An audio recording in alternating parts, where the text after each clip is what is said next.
Manajemen sumber daya manusia yaitu bagaimana mengatur hubungan dan peranan sumber daya yang dimiliki individu secara efektif, serta digunakan maksimal sehingga tercapai tujuan perusahaan. Hubungannya dengan proses manajemen bagaimana? Perencanaan yaitu menentukan sasaran. Pengorganisasian yaitu memberikan tugas spesifik kepada setiap bawahan. Penyusunan staf yaitu menentukan tipe orang yang harus dipekerjakan.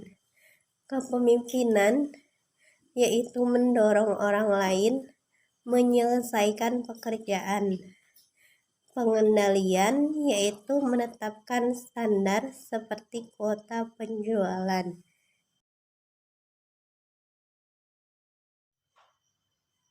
Yang pertama, melakukan analisis pekerjaan. Yang kedua, merencanakan dan merekrut calon karyawan. Yang ketiga, memilih calon karyawan. Yang keempat, melatih karyawan baru. Yang kelima, mengatur upah dan gaji atau memberikan kompensasi kepada karyawan. Yang keenam, memberikan insentif dan keuntungan. Ramalan para ahli yaitu didasarkan para ahli berupa nominal Delphi teknik, yaitu menghadirkan 5-10 ahli ditanya, misal yang menyebabkan perubahan kebutuhan pegawai pada masa datang. Yang kedua, Delphi teknik, yaitu jika para ahli berdiskusi perencanaan sumber daya manusia masa datang. Yang ketiga, perkiraan manajer, yaitu kebutuhan sumber daya manusia diperkirakan manajer puncak, lalu diberikan ke manajer di bawahnya untuk ditanyakan atau ditanggapi.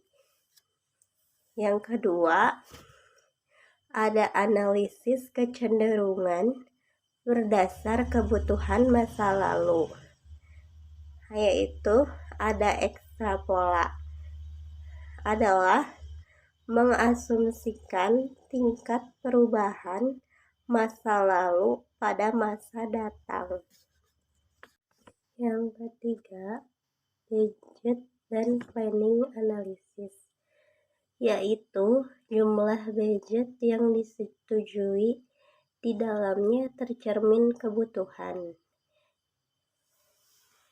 Yang keempat, new venture analysis, yaitu menghitung tenaga kerja yang dibutuhkan dengan membandingkan pembuka usaha baru. Yang kelima, komputer analisis, yaitu program yang dilakukan komputer dengan rumus matematika dan rasio. Yang keenam, statistical analysis, yaitu memperhitungkan perubahan yang mungkin terjadi sebagai penyebab bergesernya tuntutan terhadap kebutuhan akan sumber daya manusia dalam menganalisis. 1.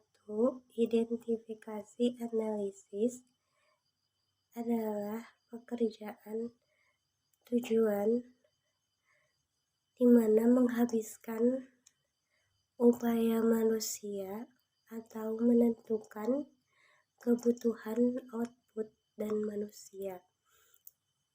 Yang kedua, siapa yang melakukan analisis pekerjaan, yaitu dengan departemen sendiri atau dengan menyewa konsultan. Biasanya perusahaan lebih suka seperti itu. Yang ketiga, bagaimana melakukan proses, yaitu dengan diperlukan pendekatan terencana tentang prosesnya. Tidak, karena pekerjaan manusia dibutuhkan melakukan ini, karena deskripsi pekerjaan pernyataan tertulis tentang sebenarnya dilakukan pekerja, bagaimana orang itu melakukannya.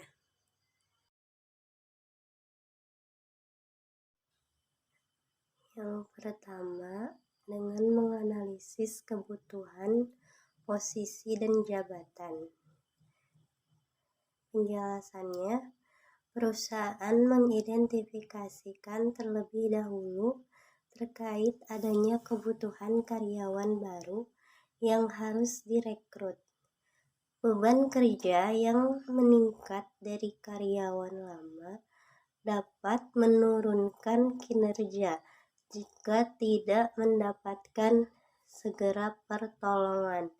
Kemudian, penyebab perlunya rekrutmen adalah pembukaan divisi baru atau terjadinya mutasi jabatan.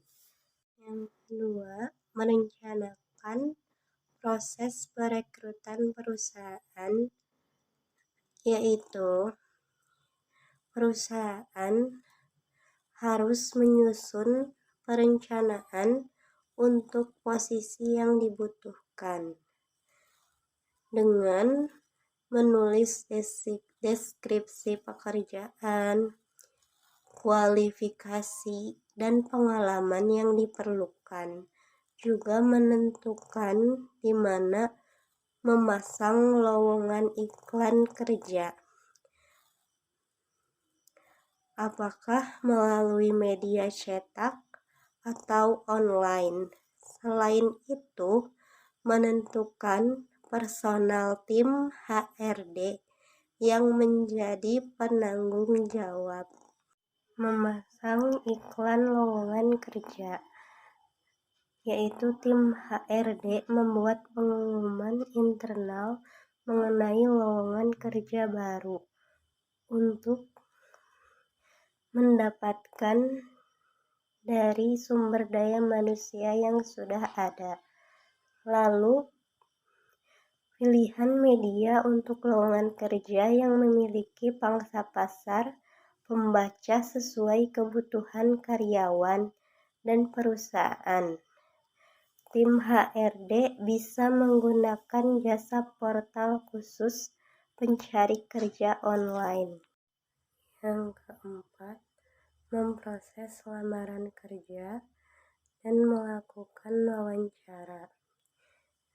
Dengan iklan lowongan pekerjaan yang efektif, maka lamaran kerja berdatangan. Pastikan tim HRD menyiapkannya dengan kriteria pilihan untuk membantu eliminasi jika pelamar yang masuk banyak jumlahnya.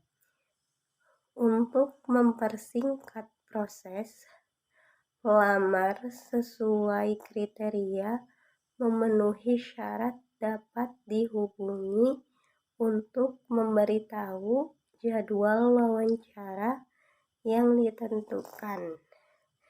Tim HRD melakukan wawancara singkat atau prawawancara melalui telepon.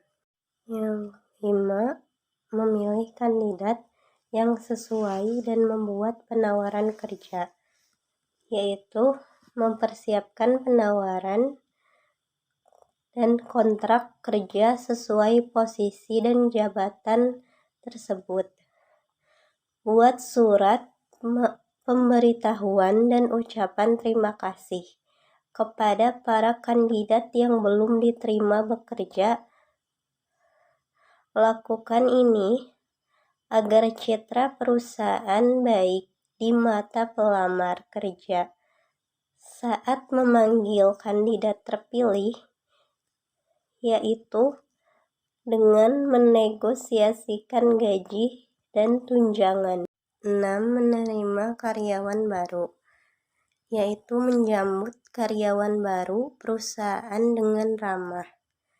Karena hari pertama yang baik menentukan hubungan kerja baik.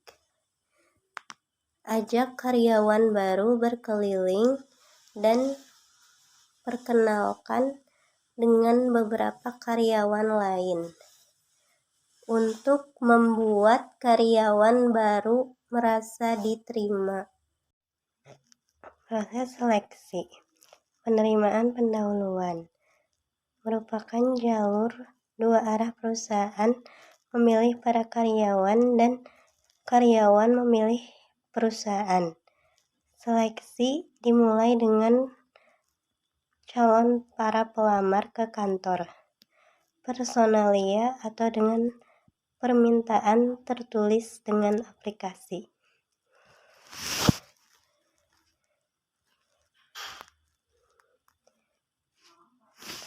Tes penerimaan. Berbagai peralatan bantu menilai kemungkinan kombinasi dari kemampuan, pengalaman, kepribadian pelamar, dan persyaratan jabatan. 3. Wawancara seleksi. Percakapan formal dan mendalam yang dilakukan untuk mengevaluasi hal yang dapat diterima atau tidak seorang pelamar. Pemeriksaan referensi.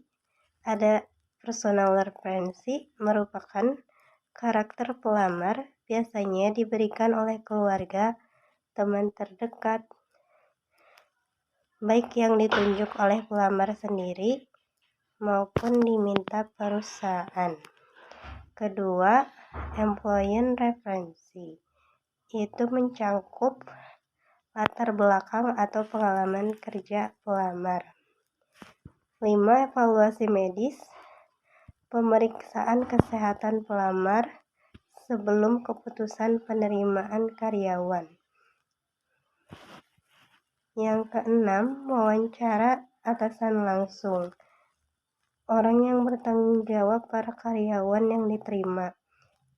Dengan itu, pendapat dan persetujuan mereka diperhatikan untuk penerimaan final, karena dianggap mempunyai kemampuan untuk mengevaluasi kecakapan teknis pelamar dan menjawab pertanyaan dari pelamar tentang pekerjaan tertentu yang lebih tepat.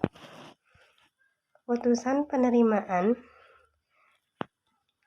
Keputusan diterima atau tidak seorang karyawan menandai berakhirnya proses seleksi.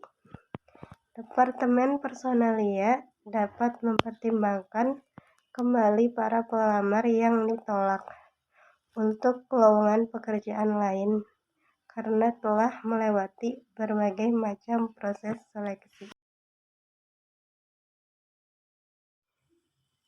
Semua pekerjaan menggunakan wawancara tidak terstruktur.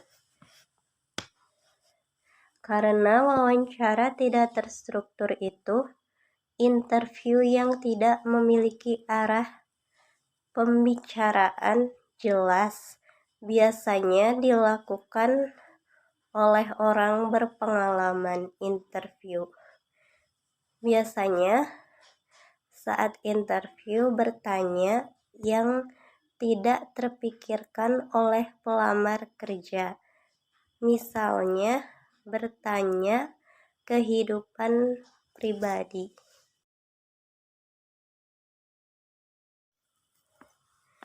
Agar tujuan perusahaan tersebut tercapai, contohnya dealer mobil pada bagian marketing, terdapat kompensasi diberikan berdasarkan hasil penjualan yang dicapai oleh karyawannya, karena orientasi mereka profitnya bagus.